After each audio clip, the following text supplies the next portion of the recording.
All right. Well, welcome everyone. I'm Susan Chapman. I'm the Director of Member Services for the Tri-Societies.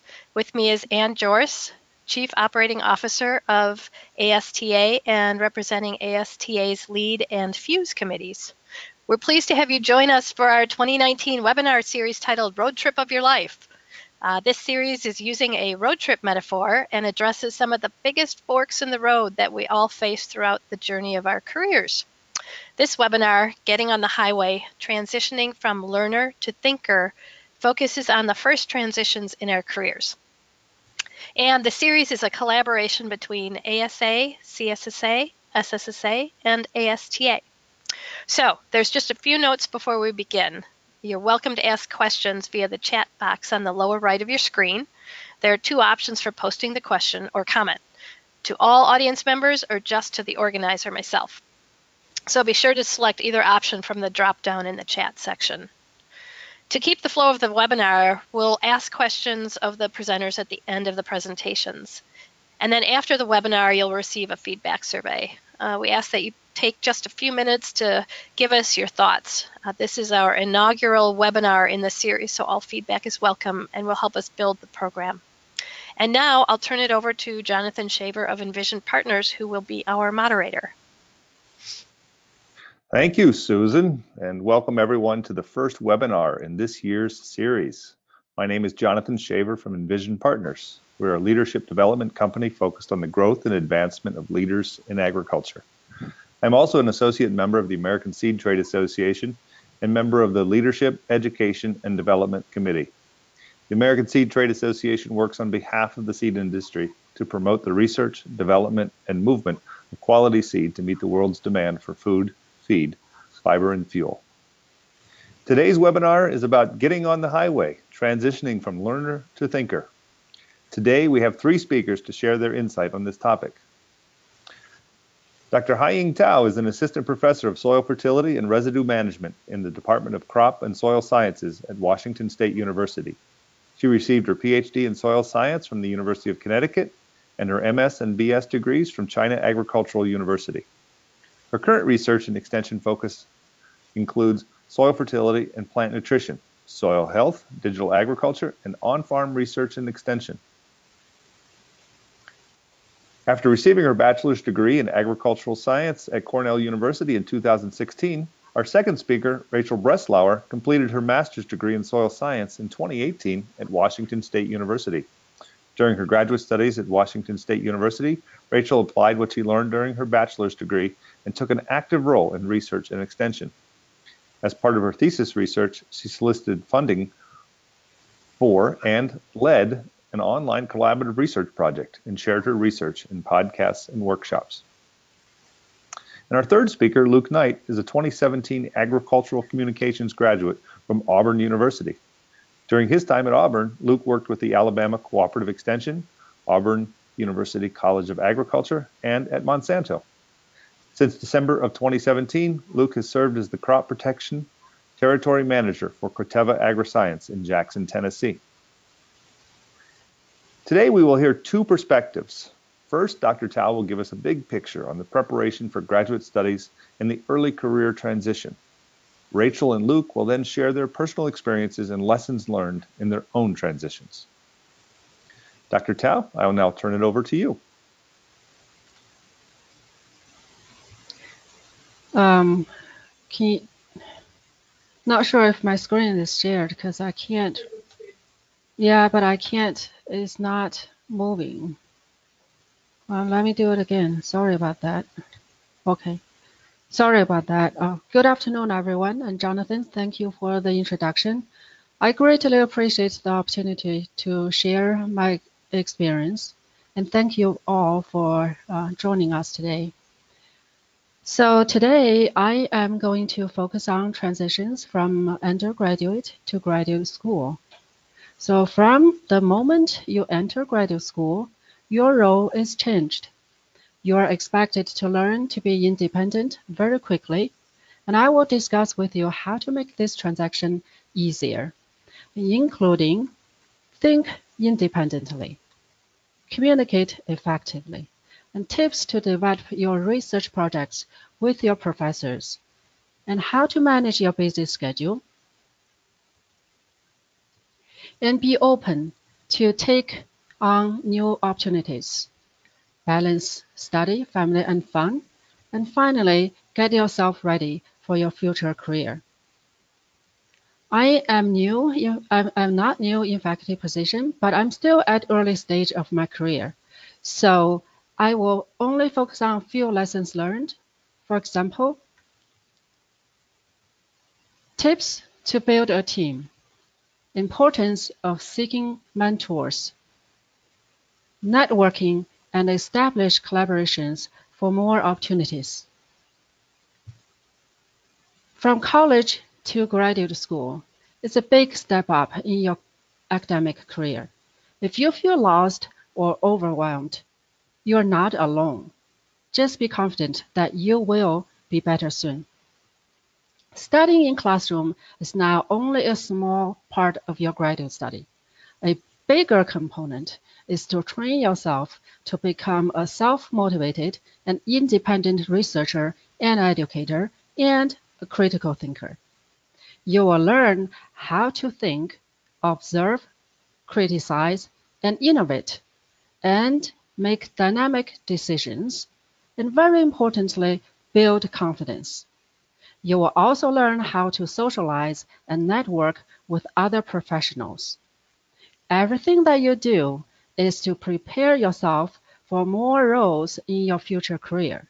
That includes research, extension, teaching, and leadership. These are there's so much to learn, but we're going to discuss some tips that of role changing today. So let's start with think independently. And the first step is to develop your graduate study plans independently. I recommend you to complete your plan of study as soon as possible. Yes, you will make changes in the future as you learn more, but it's a good thing. Don't be afraid of changes. Establish your plan of study can help you to focus. And establish your plan can help you to make integrated program to fulfill all the roles and responsibilities as a graduate student. For example, you can strategically arrange courses to match expertise that you will need for your research program at different stages. We will talk about think independently throughout of this webinar.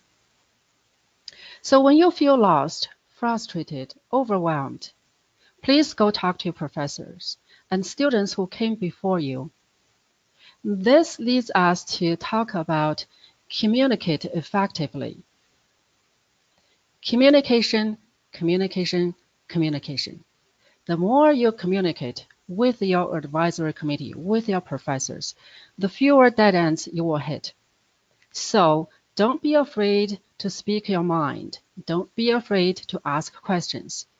What important is how you communicate so that you get most out of each meeting. Think before you ask. For example, you are conducting a soil health assessment and you ask your professor, when do you want me to go out to take samples? Well, this should be a question that you ask yourself. When you have this question, read the literature, and you will find that people go out sampling at different times of the year, and the test results can be significantly different when samples are taken at different times of the year. Now you can reframe your question to your professor. So now you can say, oh, these studies were done under such and such conditions. We are under this kind of specific condition. So I think this is the best time if we go out sample. What do you think? So by experiencing this process, you learn a lot more than simply getting an answer from your professor. I found that sometimes students are stressed out during conversations and constantly interrupt and argue with the committee and try to defend themselves. I'm not discouraging discussions. Discussions is great, and that's what you are supposed to do. But the consequence of constant interruption is that you can take away the wrong messages. So spend some time to listen and learn. It is hard to draw boundary, but if you find yourself constantly defending yourself and take away very little at the end of the meeting, probably you need to listen more. Your advisors may not give you direct answers when you ask them questions, but they are very good at directing you to the right answers, sometimes by asking you more questions or by pointing you at the right papers to read or talking to the right people. I look at it for two reasons. One is that you need to learn critical thinking skills. And two, this should be a question answered by your research. It's very possible. So if all your questions can be answered by your professors immediately when you ask them, you should ask yourself, is my research novel? Am I simply repeating other people's work?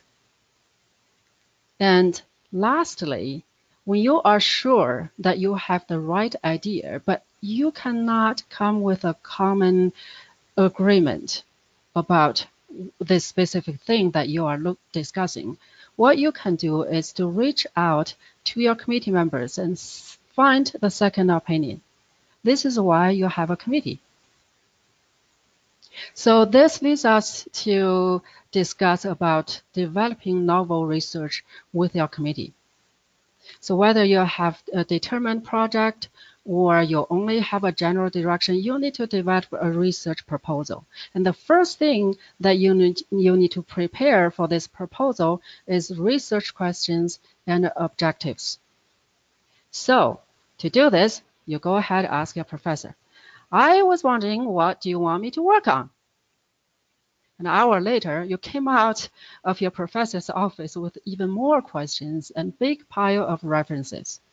This is very typical in graduate school and big difference from talking to professors when you were in college. Are you frustrated? Not a big deal.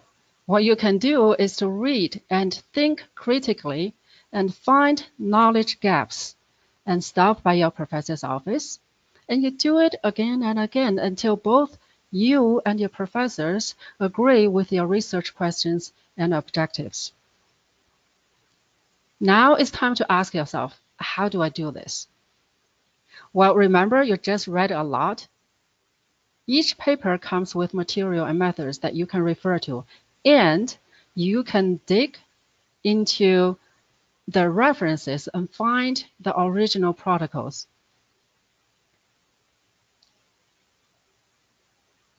But to accomplish the project, you need to develop timelines and action plans. This plan should include what, when, where, and how. Those are common things that you need to include into your timeline and action plans. Here, I want to point out two things that students don't realize how important they are. The first thing is determine who will work with you, so that personnel are scheduled ahead of time so that when you are busy, you are not competing with other graduate students. And two, determine what kind of equipment and supplies you will need ahead of time so that your professors can help you to locate those or purchase them. I have seen students wasted months, even delayed graduation, because the equipment that they ordered took months to arrive, and they did not order them until the moment they need them. And finally, make the project interesting. Treat it as your own. Here I show you how to make a project your own and how to make it interesting and keep yourself motivated. For example, during this nitrogen rate and timing study on winter canola, which is shown in the picture on the left. So we found this unusual purple leaves appeared only in the control plots early in the spring. So I directed my students to discuss what are the possible problems. So one of my students actually got really interested and wrote a proposal which just got funded. So always ask whys throughout your research and don't let the opportunities slip away. Like we discussed earlier, you're not just a student now. You're also a researcher and an educator, or at least you are building yourself with capacity of being a researcher and educator. So you need to juggle among all these things every day. I suggest you to integrate learning, research, and teaching. For example, you take courses that serve your research and teaching, and always think about how to apply the knowledge learned in your classroom to your research. Also think about how to incorporate your research into teaching. General knowledge paired with real local case studies, especially if you incorporate some hands-on activities that can really draw attention of your students very effectively. When you are multitasking, it is very useful that you make long-term, seasonal, weekly, and daily plans and stick with your timeline. And there's one thing I want to point out with building your timeline is it is very important that you save some time for flexible spending during busy crop seasons if you have on-farm research, so that you are on call when the farmers or weather tells you that, okay, it's time to do it. So my students once was frustrated because we kept changing planting date until he finally realized that the Mother Nature just did not allow us to plant when we should. So we have to get us ready and give us some flexibility with the timeline. Working and studying is not all in your graduate study life. Plan for some time every day for fun and exercise and social. It helps you to keep your energy up and network, which are both important for your future career. So during this short a few years in graduate school, I suggest you to make yourself excellent in the areas that you are good at, and at the same time, strengthen your weakness. And try not to frame yourself within your own research focus. Broaden your interest and diversify your specialties. This will help you to have more career choices. So when you come to graduate school, you should have an idea what you want to do after you graduate. This goal may change, but it's okay. The key is let your professor know what you want to do after you graduate. It's very important. Why? Because then your professors will focus on your key qualifications and build skills for you for your future career. For example, if you want to become a consultant or extension faculty, then your professor will give you opportunities to give extension presentations, expose you to the type of clients that you will face in the future, and observe your interactions with them and give you suggestions. Your professor will also guide you to write extension articles, which can be very different from writing journal articles. Build your resume. Make yourself competitive. What do I mean by building your resume? Well, besides meeting your qualifications of job requirement, what listed here add a lot to your resume, and that includes publications, proposals, and give presentations at professional meetings and extension workshops and field days. And talk to the growers. You may say, well, our graduate school don't require them. That can be true. But if you want to stand out from hundreds of applications, these things listed here separate you out from others. So now we're going to switch the gear and talk about transitioning from graduate school to new faculty role. I really enjoyed being a faculty because I can make programs my own, choose my own research areas that I like, and help farmers with their challenges, interact with energetic and enthusiastic students. But I feel like I'm climbing a steep hill and try to reach a goal high up there. As faculties, we need to be excellent at everything listed here: research, teaching, extension, service, and we need to find fundings, and we need to publish, and we need to social, and so on. So as certified crop advisors, you don't need to seek funding and you don't need to publish, but you still have other important roles and responsibilities. So today I will share a few lessons I learned in the past few years of being a faculty. So first thing I want to talk about is to build a team. So building a team is the first thing that we do as soon as we start our faculty roles. And building a team is a key to success. My experience with hiring is to spend time for national search and even international search, and give face-to-face interviews. It is hard to know a person through paper, and face-to-face interview gives better connection. Keeping good employees is hard. I found out it is actually very hard in the past 4 years. But I found competitive salaries and mutual trust and interest are all important.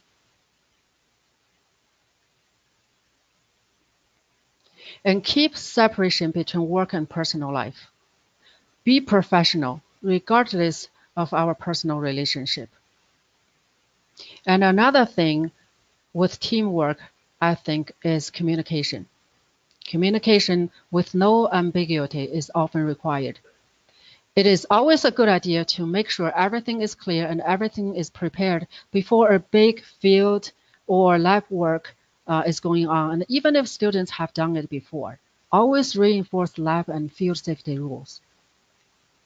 I found a mentor committee is extremely helpful. Normally, committee members are senior faculties, but I recommend you to include a farmer in your committee. They hand you problems in their productions, give you ideas, and help you to locate where the industry fundings are.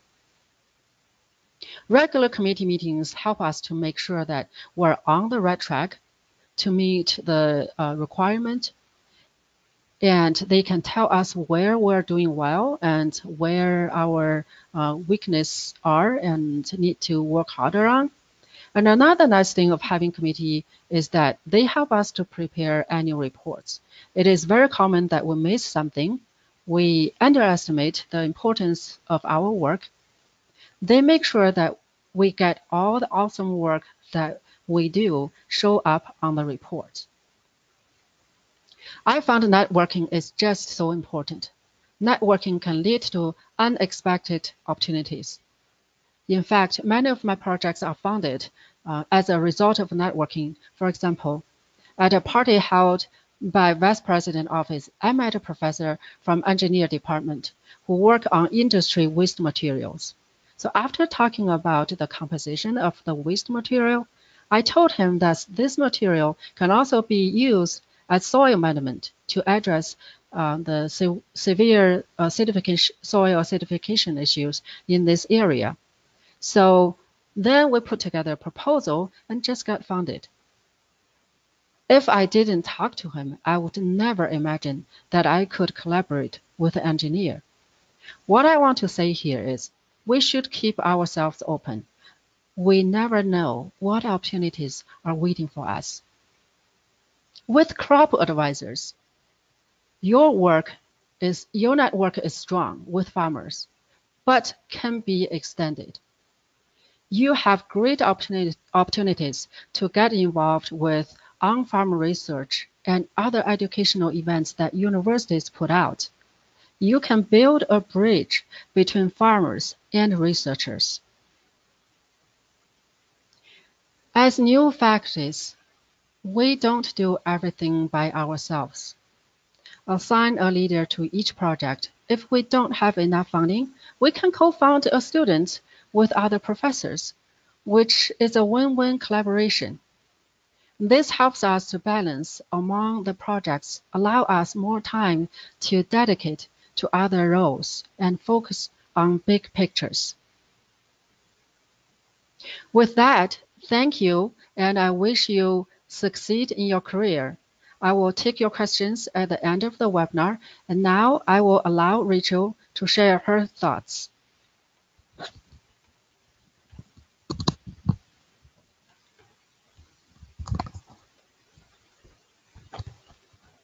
Thank you very much, Dr. Tao. As Dr. Tao mentioned, I just recently graduated with my master's degree, and I had 3 major lessons that I learned from being a learner in my undergraduate degree to becoming a thinker in my master's program. These 3 lessons that I learned were to define a path to success for myself, to own my growth and development, and to be very active in achieving balance between my class life, my research, and my personal life. As Dr. Tao mentioned, when we step into graduate school, there are very few milestones and very few checkboxes that we can use to see if we're succeeding. That can oftentimes leave us feeling lost. And I personally was left asking these questions when I ran into some roadblocks during my program. I found myself asking, am I progressing? Am I doing a good job? And what are my next steps? And if I don't have a report card, how do I actually judge this? I found that defining a path for myself and defining a path to success and what many milestones I need to achieve was critical to staying oriented during my program. These 4 lessons that I learned were really useful tools and healthy habits that I had to stay oriented and stay focused towards succeeding in my program. One of the best pieces of advice that I received early on in my program was to identify a model graduate student in my department, someone who is about a year ahead of me. And this person served to keep me oriented on what mini milestones lead up to every big milestone. Because we really only have a couple big successes throughout our graduate career. It's really, forming our committee for PhD students, approaching your prelims and your proposals, and then preparing to defend. So this model graduate student really helped me to answer questions of what little steps I need to take. This was especially important for me because I was the first graduate student for my advisor, so they could model what being a model graduate student at my university would look like. Of course, bringing all of that information that I learned from other graduate students back to my advisor helped us to be able to revisit all of my path to success and to get feedback from them to see how well I was doing on achieving my mini milestones. I would make a practice of communicating my vision often to my committee and my advisor to make sure that they knew where my next steps were. This would help me stay on track and see where my timelines might be unrealistic or I might be missing some critical steps. By saying that out loud, that helped me find out early when my plan wasn't quite right. And of course, even if we have a perfect plan, we have unexpected roadblocks pop up in our way. So sometimes equipment breaks down and we have to re-envision our timeline. And so I definitely had to come back and revise my path and be flexible throughout my program. I also learned that I had to take an active role in owning my professional growth and development. As Dr. Tao mentioned, there's so much more on a CV than just your degree and your specific research interest. We have all of these sections, including workshops attended, proposals, and seminars that you've given. And so thinking about your professional growth and development as being as diverse as a CV is really helpful. I always try and think about this, to think about how I can make the most of my time as a graduate student. Especially during graduate school, being able to take ownership over your growth and development when you have such flexibility and so many opportunities, it's really a great time to think about this critically. So I had a couple steps that I would take to make sure that I was progressing and growing in a variety of ways throughout my program. I found that many people would approach me with opportunities for me to grow and develop, times that I could teach a class, workshops I can go to, and all of these different opportunities. And the challenge to me was just to say yes, was to take time out of my research and out of my studying for classes to be able to make time to take part in these opportunities. So I would encourage anyone to ask what value comes with an opportunity that comes your way, and to really try to say yes. I think, one note is that I definitely had to change my openness to opportunities throughout my program, and say yes a little bit less often as I approached to graduate, and that's okay. But staying open was critical.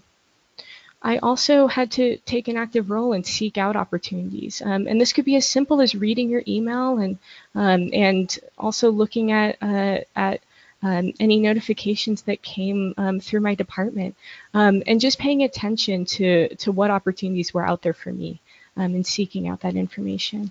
And then finally, I took an active role in asking and making those opportunities happen for me, applying and making sure that I had funding to go to meetings as much as possible. Seeking out small travel grants for graduate students is a very real way to make these opportunities happen for you. And finally, I found that I had to play a really active role in achieving balance myself. I think it's very easy to get caught up in your coursework and your research so much that I found that if I didn't actively make time for myself, for my family and friends, that I could easily let that slip by. And I'm a real person, and I think it's critical to have a personal life outside of graduate school. So I make a practice of when I have an important trip or time that I need to spend with family, I schedule this far ahead of time, and I let my advisor and my committee members know that I'm going away for this period of time. And I stick to it and I work towards it. I use it as a motivator. So definitely being a person in graduate school is a very real thing. And I hope we all take that moving forward.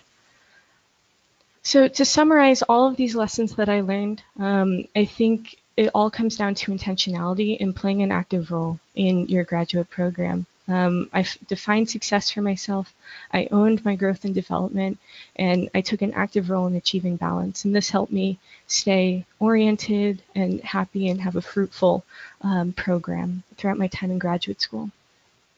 With that, I'd like to thank you, and I will be turning it over to Luke Knight, who's going to give his thoughts on early career transitions.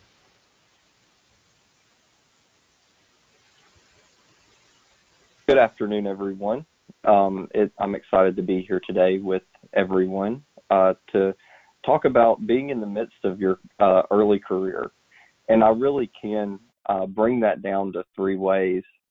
First, living to learn, and that's by being a lifelong learner.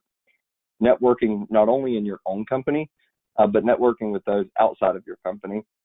And just having a productive work-life balance by having a balanced life. First, through living to learn, you should explore your company. Your first few years in your company is a great time to really understand all of the moving parts of your company. Explore the business by grabbing lunch with a coworker, not directly on your team, to understand more about what they do. Exploring your company, it's also a great way to figure out what other roles you may be interested in pursuing with your company. In my company, we offer a trainee program, and this was a great opportunity for me, not only to see all the different parts of my company, maybe through seed or crop protection. But it was also an opportunity to see different crop markets. I was able to see soybean and corn rotations, cotton and soybean rotations, rice and soybean rotations, and even rice and sugarcane. Secondly, I would say be curious. Don't be afraid to ask questions. And you don't know it all, so definitely don't act like it. Asking questions early in your career is a great way to gain knowledge quickly and become an expert rapidly. We recently launched a new herbicide in our marketplace, and that was a herbicide market that we were traditionally unfamiliar with. And so as a trainee, I had an opportunity to really ask a lot of questions that my team didn't know because they had never sold in that marketplace before. So I allowed not only myself to learn, but a lot of learning on behalf of my team as well. Also, I would say take up opportunities.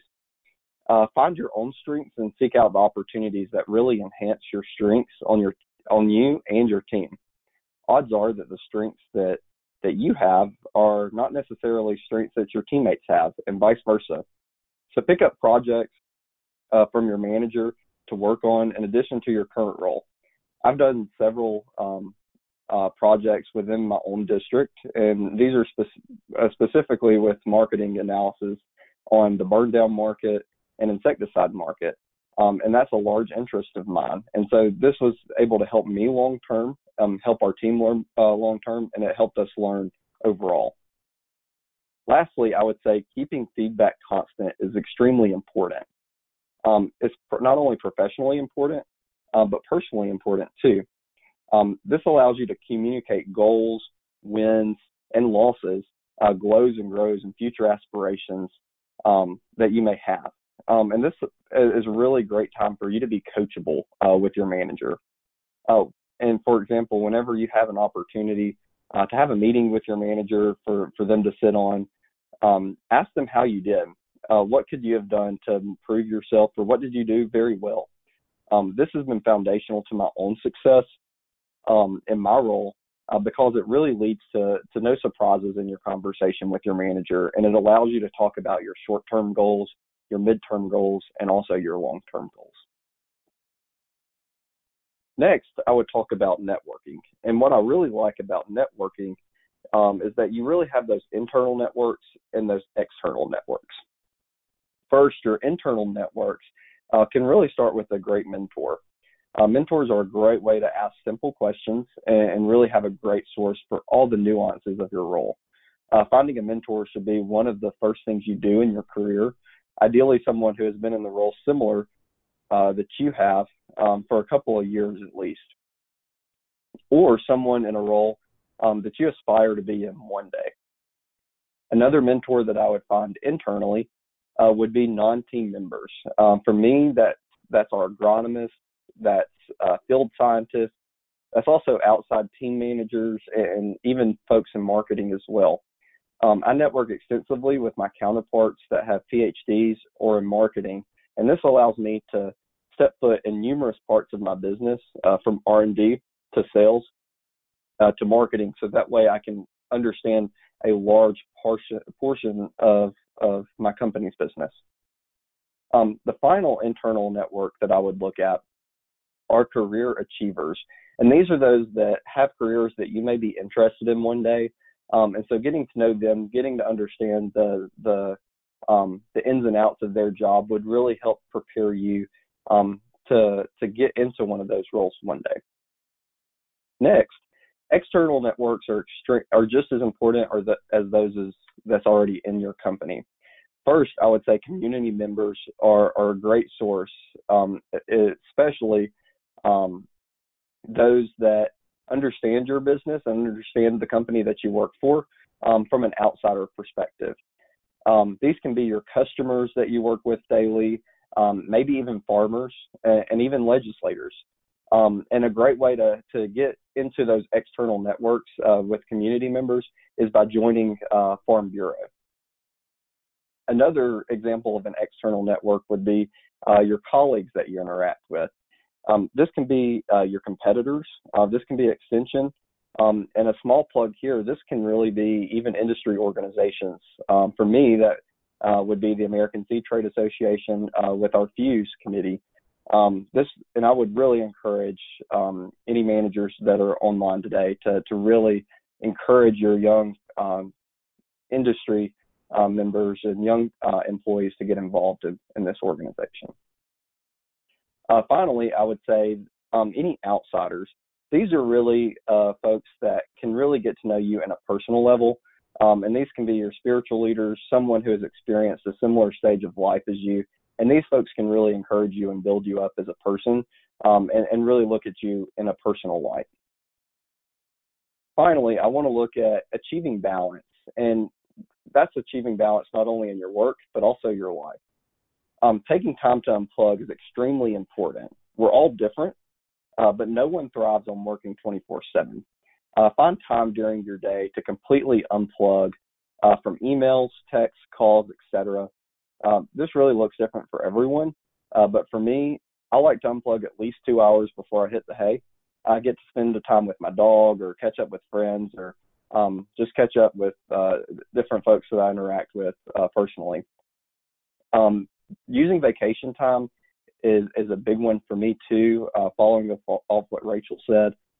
This is a big one. It's there for you to use, and vacations are very important in keeping you constantly refreshed so you can perform to your max level in your career. Also, taking breaks. Take breaks throughout your day. 10 to 15 minutes every couple hours. Your day can really drag you down if you don't take enough breaks throughout your day. For me, I rarely get a lunch break, so finding time in the mid-afternoon or mid-morning is a great time just to grab coffee and really decompress my day so far. In life, make sure you remember what's most important. Take time for your family, especially if you move off. I moved off over 6 hours away. So, keeping connected to my family is extremely important, and make sure that I call and spend time with them when I can. Same thing with friends.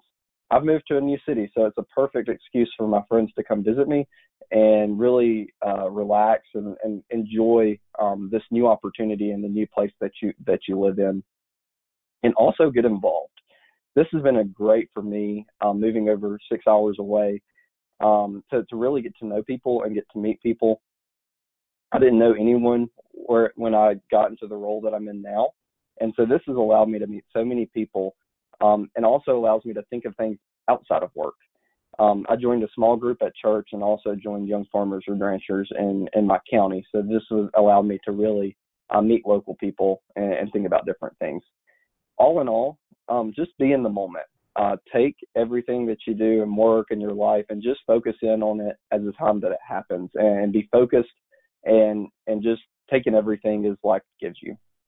So in summary, I really believe that to have a meaningful career, you're networking, you're creating balance, you're learning, and you've got many more other things that can really lead to a meaningful career. These are just a few things that I've learned in my short time in my career that I believe have really encouraged me and led me to success so far in my current role and my current career. With that, I thank you for the time today. It was great to speak on behalf of the American Seed Trade Association as a student transitioning into their career. Thank you. Thank you, Luke. Thank you, Dr. Tao and Rachel, for your experiences and your perspectives. I'm positive that you provided our listeners with plenty of insights that they can use. So we now have time for our participants to ask questions. And I see that we've had a few come in during our presentation, and I encourage you to type your questions in the questions box at the bottom of the window and make them visible to everyone.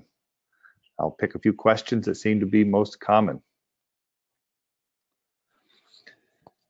So this is the first one that came in that might be a clarifying question. And someone asked, what is a committee?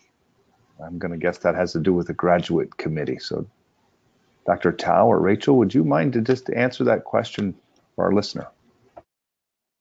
Right. So the committee that we're talking about is when you start with your graduate school, so you have a major advisor who is going to be responsible to guide you with your classes, research, and all the activities, right? But your graduate school also require that you have a committee which is composed with other faculties as well. Normally, 3 to 5 faculty is in a committee, so that the other professors will also help you at different aspects of your study at school. And it is also required by your graduate school to have all the committee members present for your exams, for example, your qualification exams and your final exam. And all those committees are also responsible to guide you with your dissertation or thesis development.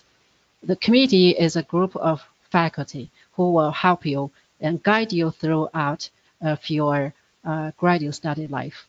And that's Okay, committee. good, Graduate good. study.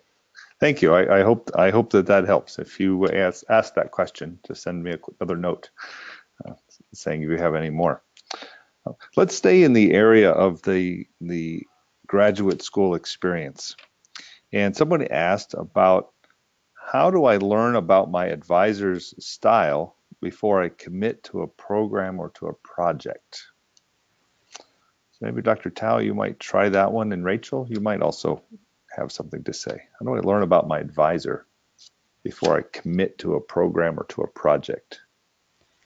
Right. That is a very good question. Actually, is important for both advisors and students to understand each other before you commit to each other, right? So that's one of the things that I was talking about when you choose your advisor. So when we choose students, we look at your resume and look at your recommendation letters and also interview.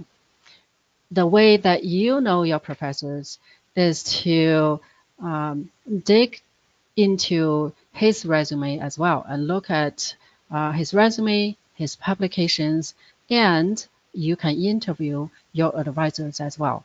So some universities actually invite potential students to have on-site interview, and that is an opportunity for you to learn which advisors you want to work with. And if you have a specific advisor already in mind before you come on the interview, you can allocate most of your time to talk to that professor. Mm-hmm. Okay, good. So spend some time getting to know them. Right? It's an interview. Right. Yes, and you have that choice. And Jonathan, I have something to add to that. Yes, Rachel. So I would also recommend, in addition to Dr. Tao's comments, if you get to visit on campus, I'd really recommend having some one-on-one time with that professor's students as well, and to be able to talk to them directly, because they can speak really well to their experience and their identification of the strengths and weaknesses of your potential advisor. Aha. Okay, that's good. So recommendations, right? Mm-hmm. Thank you. Okay. Maybe we'll change gears just a little bit, and this was an interesting question for Rachel and Luke. What experience do you wish you would have gotten 5 years ago? That's a pretty broad question. I like that one. Is there anything that in your current life, current position or role, you wish you would have done?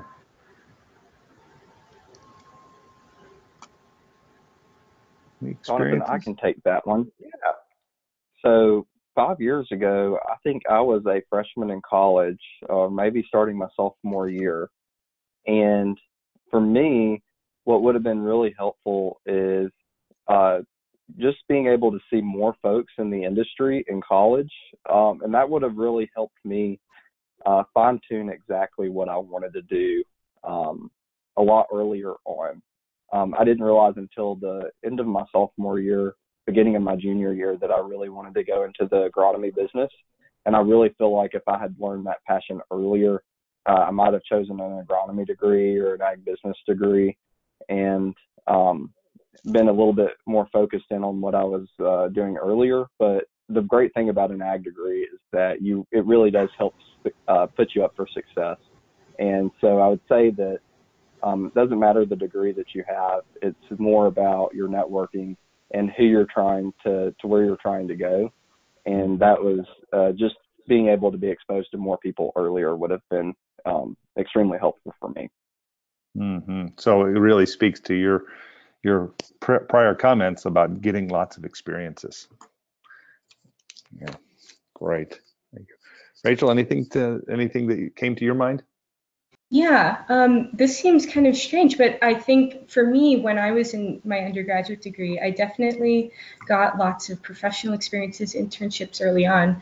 But I realized that having structured ways to network with peers outside your institution, either through some sort of competition sphere, like soil judging or any sort of judging competition atmosphere, or through some intercollegiate networks such as collegiate FFA or something like that, is a really great way to get to know students outside of your university but within your specialty area, building your network early on.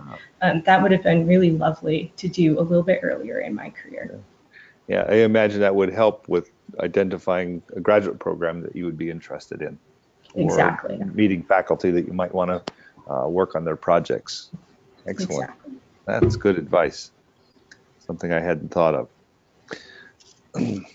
So here's another experience kind of question, and it starts that I'm at a very small school. What are the experiences I should get as an undergraduate to learn the skills that Dr. Tao talked about to be more prepared for graduate school? So that seems like that can be available for anyone.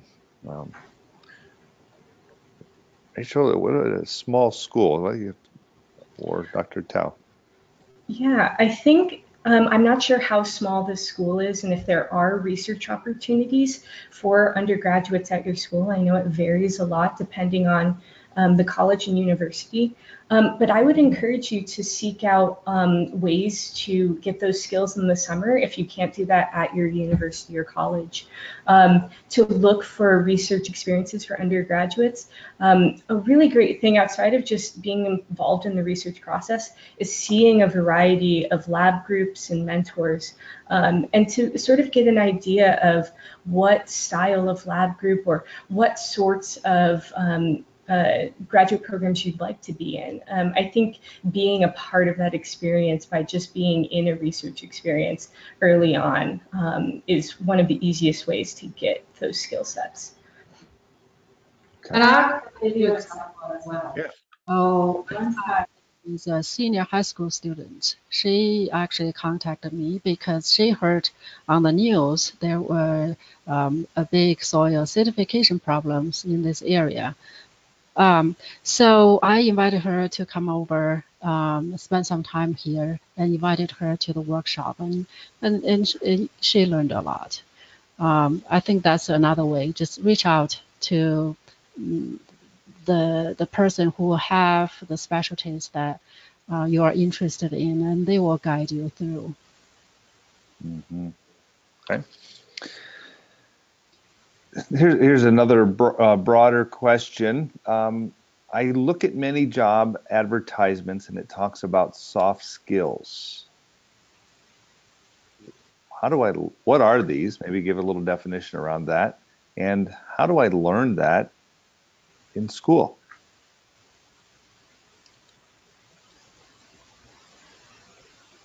Okay. So soft skills, those would be leadership skills, communication, having difficult conversations, many of the things you talked about, Dr. Tao, right? With your advisor, that's building soft skills. Right. Yes, those kind of skills are not built overnight. You just have to make sure that you work on it at all the times.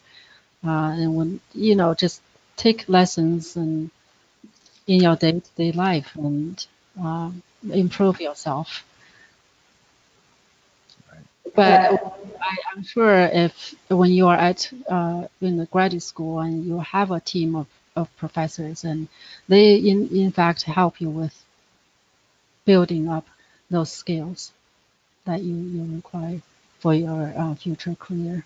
But if you have a specific, soft skill that you are asking, and I think that will be easier for me to focus on, give you suggestions. Mm-hmm. Mm-hmm. Okay, so it's about recognizing the soft skills you need to work on, and I might imagine, Rachel, you would call it working on it intentionally, finding opportunities to practice those skills. Yes.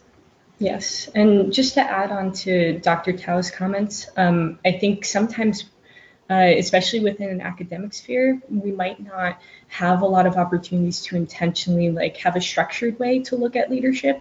But at least at the universities I've been at, there have been opportunities to take leadership courses, which can sort of give you a starting framework to figure out maybe what your strengths and weaknesses are in terms of communication and those basic soft skills. And then you can sort of use that as a jumping point forward.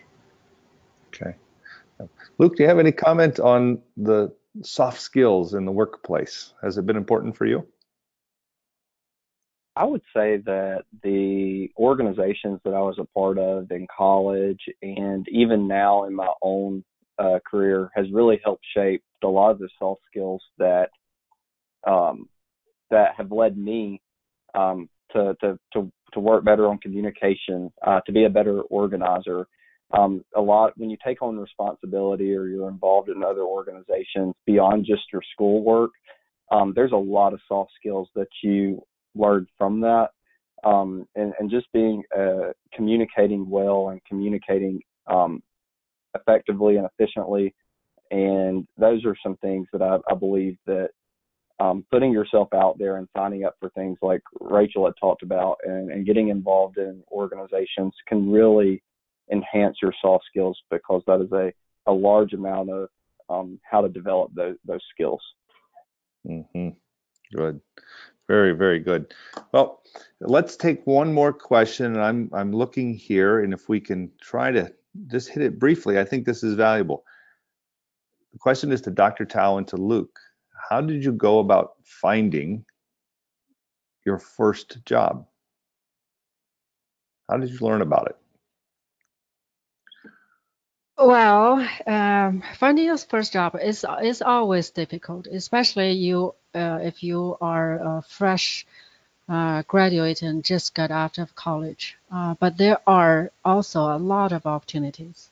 You need to set a goal first, of course. What do you want to be with your career? Do you want to go to graduate school, which is a job as well? Do you want to, really think about your goal? And with that,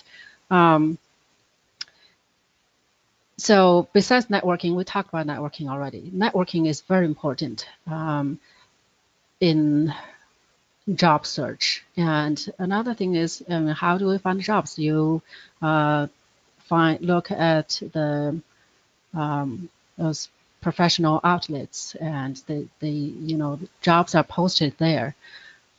But I think most important thing is to make yourself competitive. I think jobs are there. I mean, where do you find the job is not a question. The question is, how do you make yourself competitive?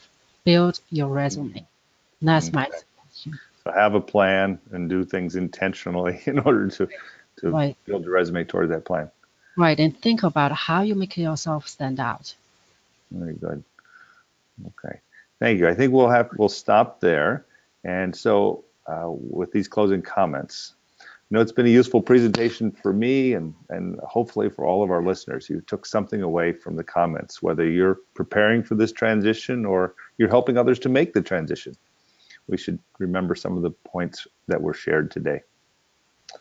So thank you, Rachel, and thank you, Luke. Thank you, Dr. Tao, for giving us your view. I'm sure that we can all identify some aspect of and share in your experiences. Your key learnings truly will help others. Okay. Thank you for having us. Yes. Thank you. And so to all the participants, we thank you for your active participation in the webinar and your questions. I apologize we couldn't get to them all. Be reminded that the webinar is being recorded and will be available at the Society sites in your membership areas. Our next webinar in the ASTA Tri-Societies Career Development Series is titled, Where's the Map? Career Planning. And that will be held 1 month from today on March 20th at 2:00 p.m. Central Time. Until then, I thank you all very much for your active participation, and we'll talk in another month. Thank you. Thank you. Thank you.